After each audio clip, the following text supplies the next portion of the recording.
সকল প্রকার চ্যালেঞ্জ আমরা সাহসিকতা এবং সফলতার সাথে অতিক্রম করতে পারবো ইনশাল্লাহ। যে কোনো রকমের অনিশ্চিত চ্যালেঞ্জ আমরা সম্মুখীন হতে যাচ্ছি, যে কোনো রকম চ্যালেঞ্জিং অবস্থা মোকাবেলা করার জন্য সদা প্রস্তুত। আমরা অবশ্যই সদা প্রস্তুত। আমাদের মাতৃভূমি রক্ষার জন্য আমরা সবসময় রেডি আছি। বাংলাদেশ বিমান বাহিনী হতে UN peacekeeping mission central African রিপাবলিকের MI-17 হেলিকপ্টারের একজন বৈমানিক হিসেবে অংশগ্রহণ করতে যাচ্ছি। আমাদের কন্টিনজেন্ট হতে সর্বমোট 2 জন ফিমেল অফিসার নিযুক্ত হয়েছে, যারা জাতিসংঘ শান্তিরক্ষা মিশনে অর্পিত দায়িত্ব পালন করতে যাচ্ছে। আপনারা অলরেডি জানেন যে সেন্ট্রাল আফ্রিকান রিপাবলিকে অত্যন্ত বৈরী আবহাওয়া এবং যুদ্ধাবস্থা বিরাজমান, কিন্তু আমরা সকল ধরনের প্রতিকূল অবস্থা মোকাবেলা করার জন্য প্রস্তুতি গ্রহণ করেছি। অ্যান্ড আমরা আশা করছি যে সকল প্রকার চ্যালেঞ্জ আমরা সাহসিকতা এবং সফলতার সাথে অতিক্রম করতে পারবো ইনশাল্লাহ। অ্যান্ড আমরা জানি যে দেশ বিদেশে অসংখ্য নারী আমাদের দেশে এবং বিদেশে সরকারি এবং বেসরকারি খাতে অংশগ্রহণ করছে।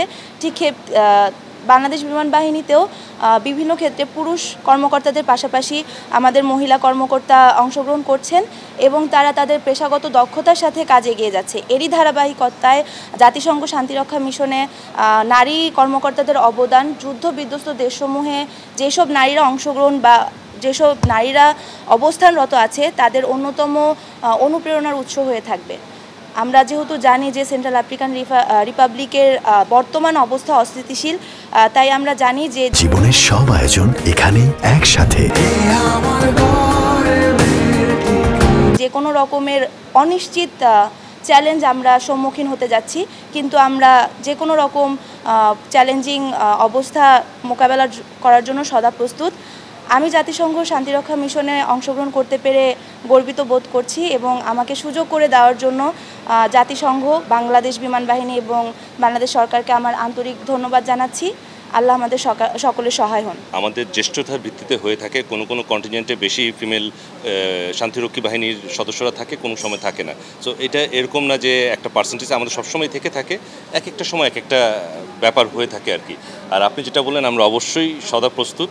আমাদের দেশেও যদি কোনো সময় এই যে কোনো ধরনের প্রতিরক্ষার কাজে কোনো সহযোগিতা দরকার হয়, আমরা সবসময় প্রস্তুত আছি। এরকম না যে আমরা মিশনে চলে যাচ্ছি দেখে এখানে সমস্যা হবে, সেটা না। আমরা সবসময় প্রস্তুত। আমাদের বিমান বাহিনীর পক্ষ থেকে, সশস্ত্র বাহিনীর পক্ষ থেকে আমরা সদা প্রস্তুত এবং আমাদের মাতৃভূমি রক্ষার জন্য আমরা সবসময় রেডি আছি। না, এটা আমাদের থেকে আমরা যে শুধু শান্তি রক্ষায় নিয়োজিত সেটা না, আমরাও কিন্তু ওখান থেকে অনেক অর্জন করতে পারছি। আমরা ওখানে মাল্টি ফোর্স হিসেবে যে বিভিন্ন দেশের সাথে যেভাবে আমরা আমাদের প্রশিক্ষণ থেকে শুরু করে অপারেশন চালিয়ে যাচ্ছে, এটাও আমাদের জন্য অনেক বড় অর্জন।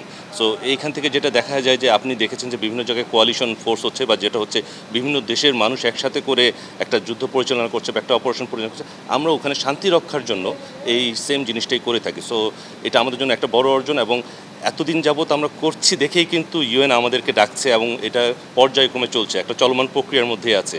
আমরা যদি সেরকম পারদর্শিতা দেখাতে না পারতাম তাহলে কিন্তু এই জিনিসটা আসতো না। যে বাংলাদেশ সশস্ত্র বাহিনী এবং বাংলাদেশের পুলিশ বাহিনী সহ সবাই এই ইউএন মিশনে গৌরবের ভূমিকা পালন করে আসছে। আমরা এরই ধারাবাহিকতায় 6ষ্ঠতম এই বানামহু বলি আমরা শর্ট সংক্ষেপে, এটাতে আমরা যাওয়ার চেষ্টা করছি এবং আমি আপনাদের সবার কাছে দোয়া প্রার্থী যাতে আমরা বাংলাদেশ সশস্ত্র বাহিনীর এবং বাংলাদেশ বিমান বাহিনীর মান সম্মান সমুন্নত করতে পারি।